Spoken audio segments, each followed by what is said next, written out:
Assalamualaikum warahmatullahi wabarakatuh.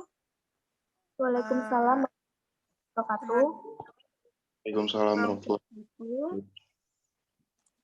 Di sini kita akan mempresentasikan PPT ya, materi alam dan lingkungan hidup yang beranggota Livia Veronica, Rosidia Melana, Jericho Seva, Naufal Yusuf dari Sukamto, dan selanjutnya akan dibacakan oleh Livia Veronica. Assalamualaikum warahmatullahi wabarakatuh. Izin membacakan terkait pengertian alam. Alam adalah perwujudan dari semua nama dan sifat Allah, misalnya tanaman mencerminkan atribut ilahi pengetahuan. Karena tanaman tahu bagaimana menemukan makanan dan cahaya. Buah-buahan mewujudkan rahmat dan nikmat Tuhan, dan hewan mewujudkan 4 atribut ilahi, yaitu kehidupan, pengetahuan, keinginan, dan kekuasaan.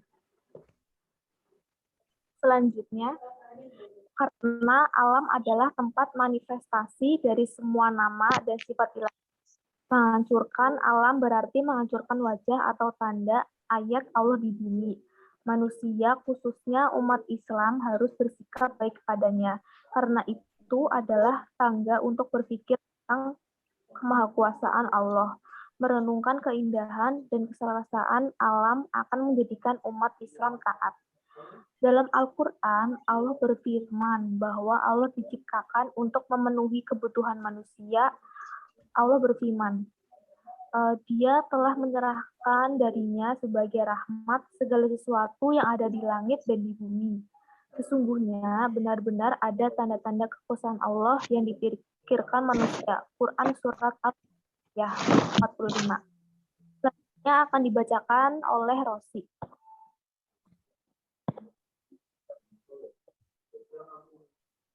Selanjutnya ada pengertian lingkungan. Lingkungan merupakan bagian dari keutuhan kehidupan manusia. Oleh karena itu, lingkungan hidup harus dianggap sebagai salah satu komponen ekosistem yang memiliki nilai-nilai yang patut dihormati, dihargai, dan tidak disakiti, dan lingkungan itu sendiri memiliki nilai. Integritas ini menyebabkan setiap tindakan manusia mempengaruhi lingkungan sekitarnya. Perilaku positif dapat menjaga kelestarian lingkungan, dan perilaku negatif dapat menyebabkan kerusakan lingkungan.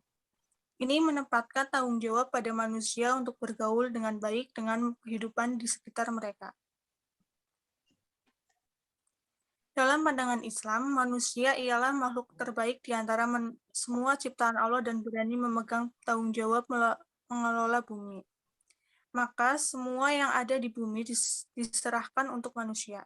Sebagai manusia terbaik, manusia diberikan beberapa kelebihan di antara makhluk ciptaannya, yaitu kemuliaan, diberikan fasilitas di daratan dan lautan, mendapat rezeki dari yang baik-baik, dan kelebihan yang sempurna atas makhluk lainnya. Rasulullah SAW memberikan teladan untuk mempraktekannya dalam kehidupan sehari-hari. Hal ini dapat diperhatikan dari hadis-hadis Nabi, seperti hadis tentang pujian Allah kepada orang yang menyingkirkan duri dari jalan. Dan bahkan Allah akan mengampuni dosanya. Menyingkirkan gangguan dari jalan ialah sedekah, sebagian dari iman dan merupakan perbuatan baik. Selanjutnya akan dibacakan oleh Naufal.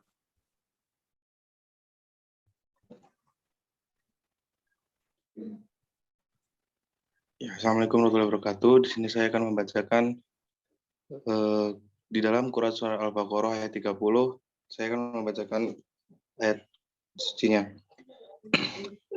A'udzu billahi minasyaitonir rajim.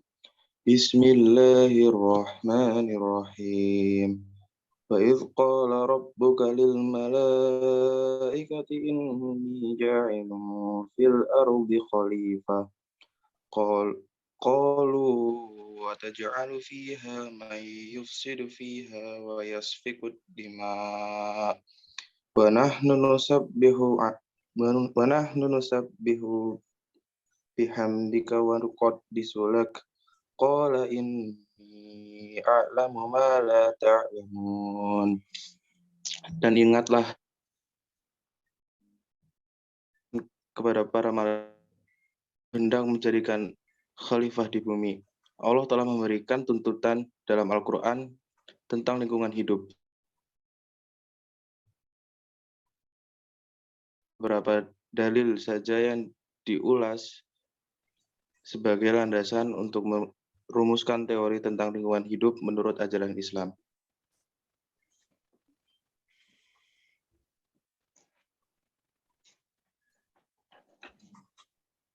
Alam dipandang sebagai objek yang dapat dieksploitasi hanya untuk memuaskan keinginan manusia.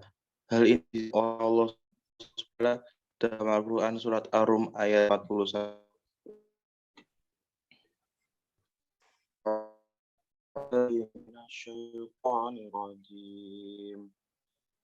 Bismillahirrahmanirrahim.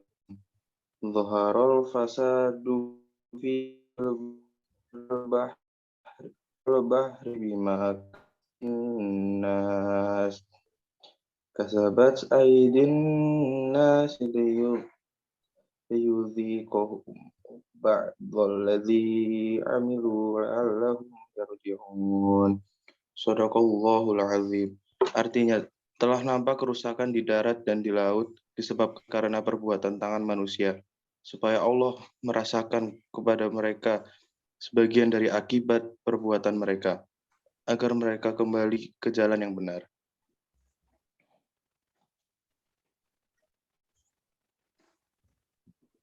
Ya, berikutnya di sini ada manfaat alam. Yang pertama adalah sumber energi dan bahan bakar, contoh minyak bumi. Yang kedua ada pembangkit listrik, contohnya minyak bumi dan sinar matahari. Yang ketiga untuk kebutuhan makan bagi manusia dan hewan, contohnya hewan dan tumbuhan. Yang keempat untuk menjaga kelestarian dan keseimbangan alam. Yang kelima menyuplai oksigen tumbuhan sebagai cadangan devisa negara. Dan ada juga manfaat lingkungan. Yang pertama sebagai penyedia air. Bagi semua makhluk hidup, baik manusia, hewan, tumbuhan, membutuhkan air untuk hidup.